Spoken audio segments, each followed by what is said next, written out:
Olá pessoal, tudo bem? Hoje vamos falar aqui sobre a moeda, um instrumento básico para a organização econômica. O quão útil e quão necessária a moeda é para que haja a circulação da economia. Então vejamos. A moeda, ela impulsiona todos os fluxos de produção e de renda existentes em todas as economias. Ela é inevitável para que a economia circule, para que haja a intermediação de valores entre quem compra e quem venda, para que haja produção, consumo, renda, poupança e investimento. A origem da moeda vem dos tempos primitivos, onde os primeiros grupamentos humanos eles viviam com poucas necessidades. A atividade econômica deles era voltada simplesmente para que eles tivessem ali as suas necessidades satisfeitas, necessidade de alimentação e necessidade de segurança. A alimentação deles era através de caça, de pesca, de coleta de frutos silvestres. E a proteção era o uso de cavernas, portanto não existia nada que desse valor para as coisas, eles faziam simplesmente as trocas, porque eles tinham excesso por aquilo que eles não tinham. Com o passar do tempo, essas pessoas que eram nômades, né, os grupamentos antigos, primitivos que eram nômades, passaram a se fixar em alguns territórios, em algumas terras, e a partir dessa fixação em determinados locais, houve a necessidade de criar aqui atividades econômicas. Então, a atividade econômica começou a ser mais complexa. Então, nós começamos a ter a divisão do trabalho. Pessoas que cada qual tinha a sua atividade. Então, surgiram ali os guerreiros, agricultores, pastores, artesãos, sacerdotes. Então, houve a criação de instrumentos para que eles pudessem trabalhar também. Nesse sentido, a atividade econômica foi ficando cada vez mais complexa. Houve um aumento da oferta de bens e serviços para atender todas as necessidades daquela população. Foram surgindo, então, necessidades de pagamento, ou de colocar valor nas coisas. Como que eu adquiro um produto, um serviço, e qual o valor que isso tem? Então, surgiu a necessidade de criação de algo que estabelecesse valor para as coisas. Posteriormente, falaremos um pouco sobre isso. Com essa necessidade de que houvesse uma moeda, de que houvesse algo que desse valor para as coisas, nós temos, então, aqui as funções da moeda, ou seja, para que a moeda serve, qual a utilidade da moeda. A primeira função que nós temos aqui da moeda é a função intermediária de troca, ou seja, ela está presente toda vez que houver intermediação entre quem compra e quem vende, existe aqui a moeda dando valor para isso. A moeda também tem a medida de valor, ou seja, dependendo do produto, do serviço, esse valor vai ser mais alto ou mais baixo. Quanto mais complexo for o produto ou serviço, mais alto será o valor desse produto. Quanto menos complexo for, menor será o valor. Então, a moeda ela estipula um valor para esse produto ou para esse serviço. A moeda também tem a reserva de valor, ou seja, quanto mais moeda a pessoa tiver em seu poder, maior poder será o poder que ele tem de compra, de adquirir coisas no mercado.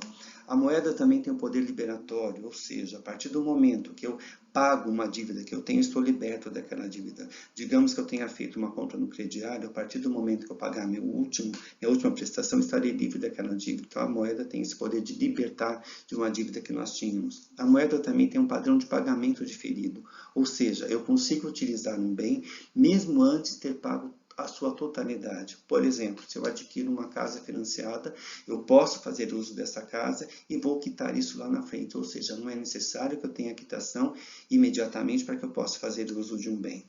E a moeda também como instrumento de poder, ou seja, quanto mais moeda eu tiver em meu poder, maior será o poder que eu tenho de entrar no mercado, fazer o consumo, comprar aquilo que satisfizer minha necessidade.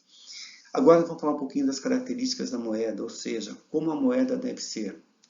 A moeda deve ser indestrutível e inalterável, ou seja, a moeda tem que ser alguma coisa forte, uma coisa que dure com o tempo, né? Ela não pode se dissolver, se estragar durante o tempo. Imaginem vocês se nós tivéssemos como moeda uma barra de chocolate. Com muita facilidade ela se desfaz durante o tempo.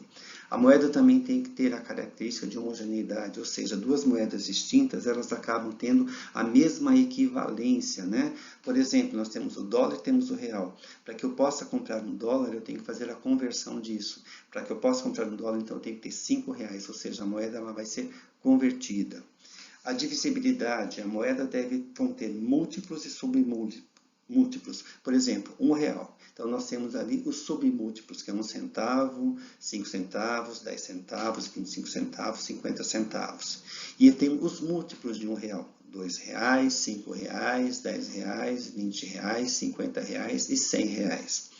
A moeda também tem que ter a característica de transferibilidade, ou seja, tem que ser fácil sair das mãos de uma pessoa para as mãos de outras pessoas.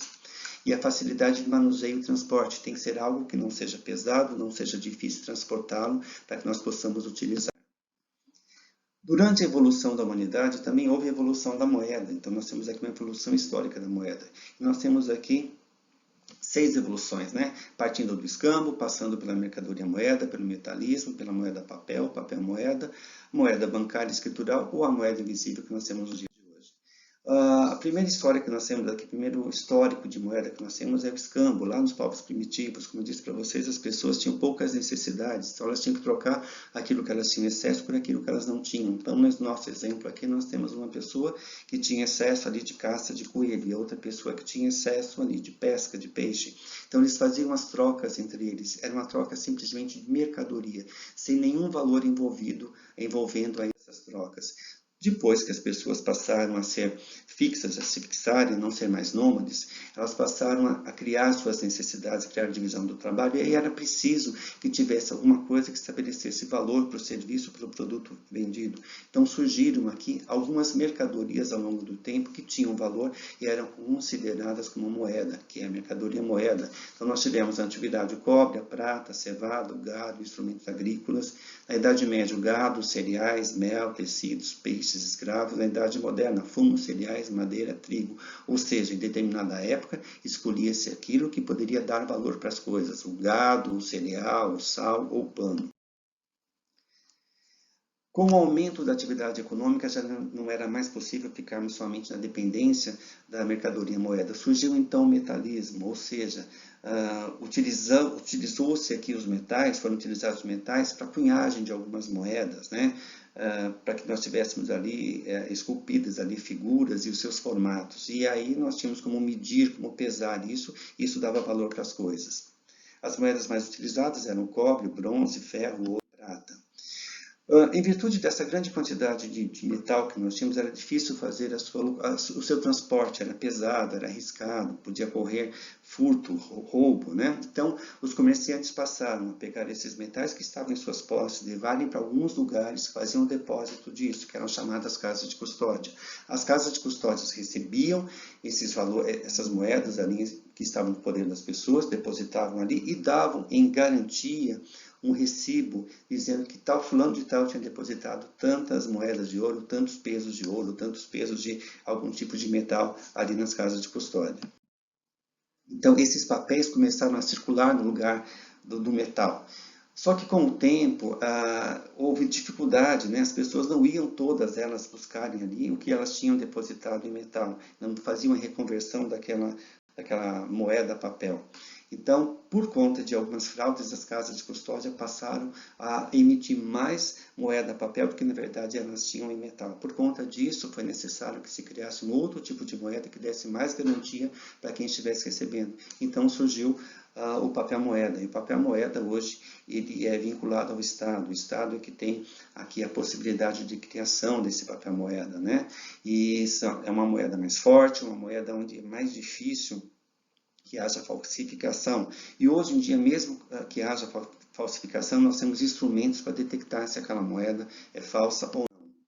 E aí surgiu, então, depois de algum tempo, nós temos agora a moeda bancária, ou seja, eu tenho circulando não somente mais o dinheiro, mas eu tenho circulando aqui outros tipos de moeda. A primeira moeda bancária que nós tivemos foi o cheque, onde eu comprava alguma coisa, eu não dava o dinheiro, eu dava o cheque. Lógico, eu tinha que ter a contrapartida de saldo na minha conta. Outra possibilidade era a ordem de pagamento, onde eu podia adquirir alguma coisa, fazer uma negociação em locais distantes. Então, eu mandava uma ordem de pagamento daqui de São Paulo para a Bahia, por exemplo. Então, era fácil esse manuseio.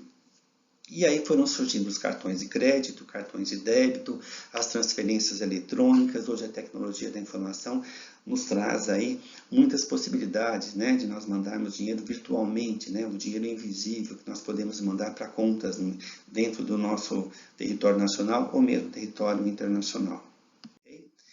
Então, nós temos ali a moeda, suas funções, suas características e sua evolução ao longo do tempo. Hoje nós temos aqui vários tipos de moedas diferentes, inclusive dentre elas o Bitcoin. Nós falaremos no próximo encontro, ok? Então, até o nosso próximo encontro. Tenham todos aí um bom dia.